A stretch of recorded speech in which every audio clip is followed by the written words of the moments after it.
ప్రతిదినము నీ కృపావార్తతో నన్ను బలపరచుము, అప్పుడు నా దినమల్లా సంతోషిస్తానని భక్తులు చెప్పినట్టుగానే ప్రతిరోజు కూడా ఒక వాగ్దానం తీసుకొని ప్రార్థించి ధ్యానిస్తున్నాం.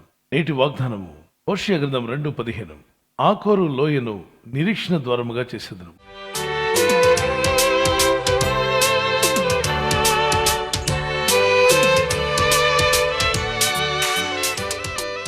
ఆకోరు అనగా శ్రమ గల ఒక లోయను నిరీక్షణ గల ద్వారంగా మారుస్తానని దేవుడు వాగ్దానం చేశాడు. ఈ వాగ్దానంలో రెండు విషయాలు మనకు కనిపిస్తున్నాయి. ఒకటి ఆకోరు లోయ, రెండవది నిరీక్షణ గల ద్వారం. ప్రపంచంలో మనుషులందరూ ఏమున్నా ఏమి లేకపోయినా జీవించగలరేమో కానీ నిరీక్షణ లేకపోతే మాత్రం జీవించలేరు. రోమా 12:12 ఈ విధంగా రాయబడింది, నిరీక్షణ గలవారై సంతోషించచ్చు, శ్రమయందు ఓర్పు గలవారై, ప్రార్థన యందు పట్టుదల గలవారై ఉండాలని వాక్యం సెలవిస్తుంది. ఒక వ్యక్తిలో నిరీక్షణ లోపించినప్పుడు ఆ వ్యక్తి నిరాశతో ఉంటాడు.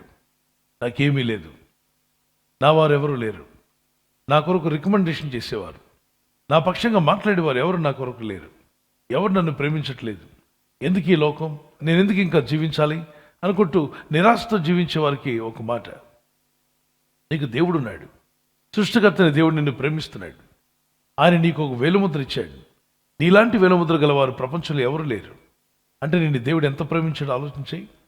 మీకున్నటువంటి ఆ కంటిలోని ఐరిస్ ఇంకెవరికి ఉండదు, మీకున్న వాసన ఎవరితోనూ కలవదు, అలాగే నాలుకకు కూడా ఒక ముద్ర ఉందట, అది కూడా ఎవరితోనూ కలవదు. అంటే ప్రతి మనిషిని దేవుడు ఒక ప్రత్యేకమైన ఐడెంటిటీ ఇచ్చి ఈ లోకానికి పంపించాడు. ఆయనే మిమ్మల్ని అంత ప్రేమించకపోతే మీ వేలుముద్ర అందరితో కలిసిపోయే వేలుముద్ర ఇచ్చిండేవాడు. Whether you believe it or not, you are so special to God. దేవుని దృష్టిలో మీకు చాలా ప్రత్యేకమైన స్థానం ఉంది. ఇక్కడ ఆకోరు లోయ అనేది శ్రమలతో నిండిపోయిన లోయ.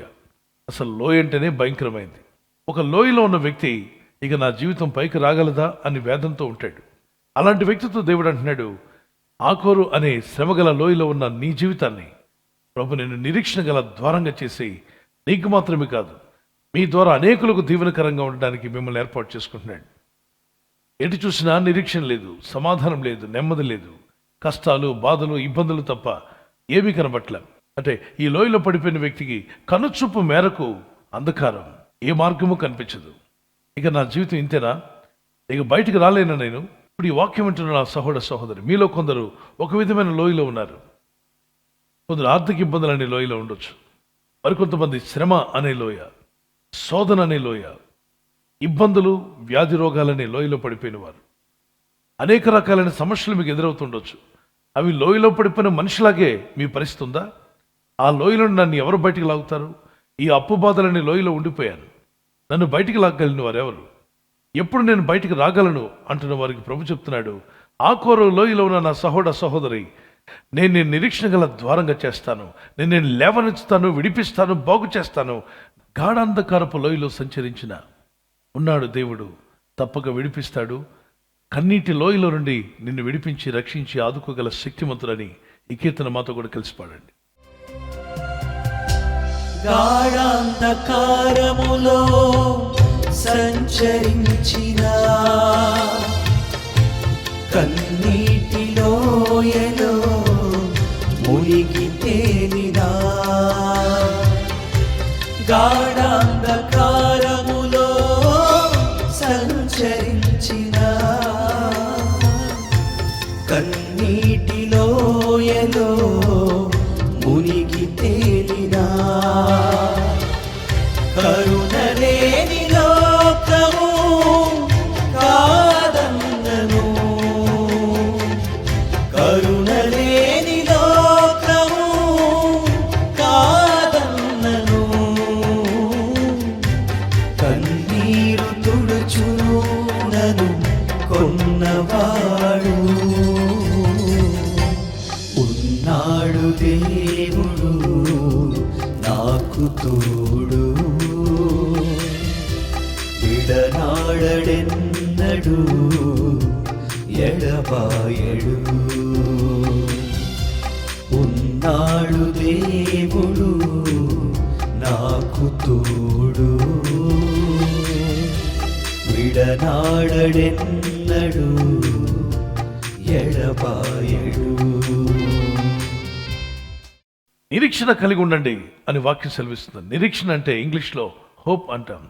HOPE, hold on, pain ends. Me pain, మీకున్న బాధ, మీకున్న శ్రమ, మీకున్న కష్టం, అది మిమ్మల్ని విడిచిపోవాలంటే నిరీక్షణ కలిగి గట్టిగా పట్టుకోండి. నిరీక్షణ దేవుని ఎందుకు కలిగి ఉండండి. తప్పనిసరిగా మీకున్న శ్రమ, మీకున్న బాధ నుండి మీరు బయటపడతారు అని వాక్యం సెలవిస్తుంది. శ్రమ గల ఆకోరు లోయ వంటి అనుభవంలో ఉన్న ప్రతి వ్యక్తిని కూడా ప్రభు విడిపించి, ఆ వ్యక్తులను బలపరిచి, వారి శ్రమల నుండి విడిపించడమే కాకుండా వారు నిరీక్షణ గల ద్వారంగా చేయగలడని ఎంతమంది నమ్ముతున్నారు? ఎస్, దేవునికి సమస్తము సాధ్యమే. నమ్మగలిగితే ప్రార్థన చేసుకుందాం. కళ్ళు మూసుకునండి. మీ చేతిని ప్రభు అయిపోతండి. పరిశుద్ధమైన మా తండ్రి, నీ నామలో ప్రార్థిస్తుండగా నీ ప్రజలను జ్ఞాపం చేసుకునండి. ప్రార్థిస్తున్న ప్రతి వ్యక్తిని, ఈ వాగ్దానం ఎత్తి ఎవరైతే విశ్వాసంతో ప్రార్థిస్తున్నారో, ఆకోరు శ్రమగల లోయలో ఉన్న ప్రతి కుమారుడిని, కుమార్తెను, ఈ వాక్యంలోని ప్రార్థిస్తున్న ప్రతి ఒక్కరిని కూడా ఆయన నిరీక్షణ గల ద్వారంగా మీరు చేయబోతున్నారు. ఒక నిరీక్షణ వారికి ఇస్తున్నారు తండ్రి. వారిని మీరు విడిపించి వారిని బాగు చేయడమే కాదు, వారి ద్వారా అనేకులు బాగుపడబోతున్నారు. వారిని వెలిగించి అనేకులను వారి ద్వారా వెలిగించబోతున్నారు. వారిని నిలబెట్టి అనేకులు నిలబెట్టేవారుగా మీరు వారిని చేయబోతున్నారు. మీరు చేయబోతున్న గొప్ప కార్యాలను బట్టి మిమ్మల్ని స్తుతిస్తున్నాను. ఇదే నిరీక్షణ, ఇదే విశ్వాసంతో వారు ముందు కొనసాగుటకు సహాయం దయచేయండి. ఈరోజు ప్రార్థించి ప్రయత్నించబోతున్న శంకుస్థాపన అయిన, గృహప్రవేశమైన, ఒక బిజినెస్ ప్రారంభిస్తున్నా, ఉద్యోగ ప్రారంభానికి వెళ్తున్నా, ఒక మంచి కార్యక్రమాన్ని ప్రారంభిస్తుండగా, నేను వారి బిడ్డల వివాహం కొరకు ప్రయత్నాలు చేస్తుండగా, వారు చేస్తున్న ప్రయత్నాలు ఫలించలాగున మీ దూతలకు ఆజ్ఞాపించండి. ఎవరైనా హాస్పిటల్లో ఉన్నా, ఐసీయూలో ఉన్నా, ప్రభు ఎవరైతే సీరియస్ కండిషన్లో ఉండి బాధపడుతున్నారో వారికి యేసు నామములో స్వస్థతను అనుగ్రహించండి. కృంగిపోయిన వారిని లేవనెత్తండి. మీ గాయపడిన హస్తమును చాపి వారికి ఉన్న సకల రోగాల నుండి విడుదల ఇచ్చేయి. వారిని లేపి నడిపించడాన్ని సాక్షులుగా నిలబెట్టుకోండి. ఈ ఉదయకాలం ప్రతి రోగి యేసు నామములో స్వస్థత నొందునుగాక. తండ్రి, ఈ దినం ఎవరైతే ప్రయాణమై వెళ్ళబోతున్నారో, అది రైలు మార్గమైన, ఆకాశ మార్గమైన, బస్సుల్లో, వాహనాల్లో ఎక్కడ ప్రయాణం చేస్తున్నా, రోడ్డు మార్గంలో ఏ వాహనంలో వారు ప్రయాణం చేస్తున్నా, నీ ప్రజలకు కాపాడే దూతలను పంపండి. ఈ లైఫ్ చేంజింగ్ జర్నీలో ప్రతిరోజు ఉదయ సాయంకాలం నందు ప్రార్థనలో పాల్గొంటున్న ప్రతి వ్యక్తిని కూడా దర్శించి వారి కుటుంబాలను బలపరిచి నీవు ఇచ్చేటువంటి హోప్, నిరీక్షణ కలిగి ముందుకు సాగే కృపనిమ్మని క్రీస్తు యేసు నామములో అడిగి వేడుకుంటున్నాను నా పరలోకపు తండ్రి, ఆమెన్. కృపగల దేవుడు మీకు, మీ కుటుంబాలకు సదా తోడే ఉండి నడిపించునుగాక. బర్త్డే జరుపుకునే వారికి happy birthday to you. Many more returns of the day. God bless you. The promise of God for you. 2 Chronicles chapter 1 verse 12. 2 దినవృత్తాంతంలో 1:12. జ్ఞానమును తెలివియు నీకు ఇవ్వబడును. Wisdom and knowledge will be given you. జ్ఞానము తెలివిని అనుగ్రహించి బలపరచునుగాక. ఆమెన్. అలాగే anniversary జరుపుకునే వారికి happy anniversary. Many more returns of the day. God bless you. మీకు వాగ్దానము నిర్గమకాండము 3:12. నిశ్చయముగా నేను నీకు తోడై ఉందును.